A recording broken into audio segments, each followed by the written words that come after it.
welcome back to my channel. Today we're playing more Pirate Warriors 4, and I'm going to be talking about the newest One Piece chapter, chapter 1109, Termination is the name of the chapter. We also got the start of the first cover story since I've started reading weekly, which is really exciting. It shows Onigashima in like the underwater Wano that we saw, where like the road poneglyph and stuff is. So that's pretty cool. I'm hoping that it's going to be following Yamato and maybe Momo.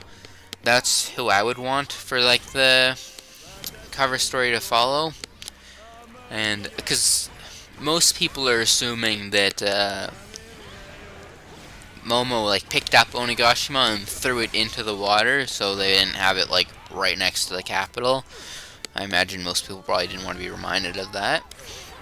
So it'll be really cool to see where we go with that and what new lore or whatnot we see in this cover story. So that's really exciting. But this chapter was really good. As expected, Oda is going to blue ball us with the announcement message. And that was kind of be to expect, because it's kind of how Oda writes. But we got so much good shit during this chapter that it honestly doesn't even matter. And we're also starting to see like around the world's view, and seeing Gear 5 Luffy fight an admiral and a Gorosei at the same time is pretty insane, honestly. And his new move, I think it was Gum Gum Dawn Symbol, Booming Dawn Symbol.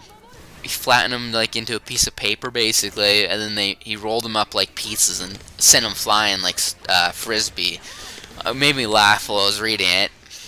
Also, the fact that the Gorosei Saint Saturn was able to spin around and start attacking again while he was still flattened like a piece of paper is really interesting. And his like immortal factor seems honestly pretty crazy. And then we left off on the end of the chapter with him. It's what it seems like, that he's going to summon all of the Gorosei to Egghead Island, which is crazy because I feel like most of us were assuming that was like real endgame stuff. I imagine we're probably not going to beat him, and it'll mostly just be a face-off until we can get the message out and get our crew away. But we also know that there is like a world incident about Egghead, and so it's just really crazy to see how Oda is writing this, because also seeing the Gorosei like this show up at the end of an episode in the anime is going to be so crazy. But I was really hyped at the end of this chapter. It was not the way I expected it to go. I'm also kind of hoping that we get to see Kizaru's thought process in one of the upcoming chapters, because he was at least somewhat acquaintances with Vegapunk. So I'd like to know what he's actually thinking. And seemingly every time he gets knocked back by Luffy, he's huffing on the ground, but then gets up relatively quickly. So I don't know how much he's actually like fighting, or if after he finished off Vegapunk, is he just like kind of done and not really caring anymore, or is he have his own agenda of some sort, or I don't know. It would be really cool to see how this all plays out. I'm also really excited for the Giants to finally meet Luffy again, and there's just so much going on in this arc. It's so crazy. The last video I made about One Piece was talking about Egghead Island and how like good it's been so far, but it's not letting up, like, at all. And I'm very interested how Dragon will play into this, because this arc, I think, is where we've seen more Dragon than most arcs. He still hasn't done anything. He's just standing around like usual, but, and he made his position kind of clear during the flashback, and, like, how he's not really planning on attacking. So it'll be interesting where he goes, because we know he has some sort of relationship with Vegapunk, because Shaka told him that he was going to die soon. So how this all ties together, and I honestly have no clue where this arc is going anymore.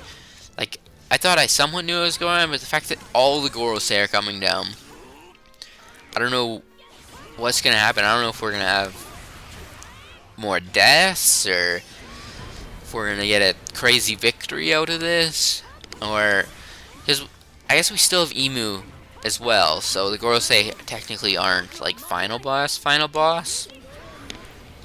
but just insane. And then I guess we still have to. I just don't know what the next arc's gonna be. If it's gonna be just going to Elbaf with the giants, I would assume it's kind of what it's seeming like it's leading into. Considering the giants are here, they're looking for us, and it would make sense for a lot of story beats. We need to go to Elbaf. Kind of something that's basically been ingrained into the story that we know that we'll eventually go there.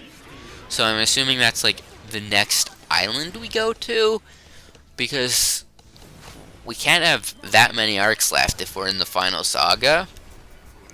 So imagine we're gonna get at least some of the answers during this arc, and then it will be I imagine like the only answer that we probably won't get is what's at Laugh-Tale or Raftel.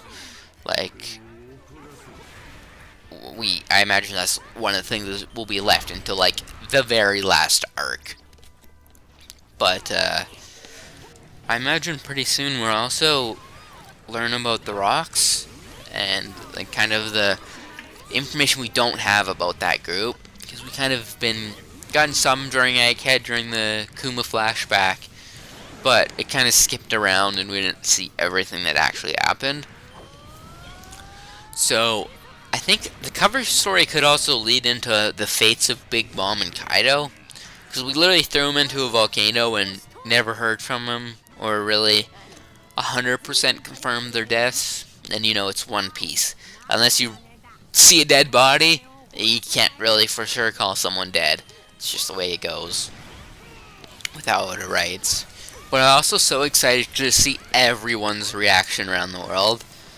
It's also really funny that they're basically just chatting and having coffees in like a pre-stream while they wait for the actual people to be ready to listen to the message. It's just a really funny way of delaying the message. And we also got random name drop for Iceberg's secretary. That was, I believe, one of the other cover stories where he was looking for one. So that is a cool drop. I know some people have a theory that she works for CP0, which I could see totally being the case, because there was at least one panel where Iceberg looks at her like very concerned almost. But we also saw a bit of Rebecca, and it looked like she was working. I don't know, it looks like she had like bandages and whatnot on her. So I'm interested to see what's happening in Dressrosa. This also gives us slight confirmation that at least some of the Grand Fleet has not mobilized yet. So that kind of takes away from one of my personal theories that they were going to show up. But that also kind of got squashed a little bit when the Giants showed up. But I'm just so excited to see how this goes forward. We do have a break next week, which kind of sucks, but I think it'll be worth it with the crazy way this arc is going so far. But that'll be all for this video. I figured I'd just hop on, talk about what the new chapters is so good. I'm excited for tonight's episode, but that'll be it for this video, and I will catch you guys all later.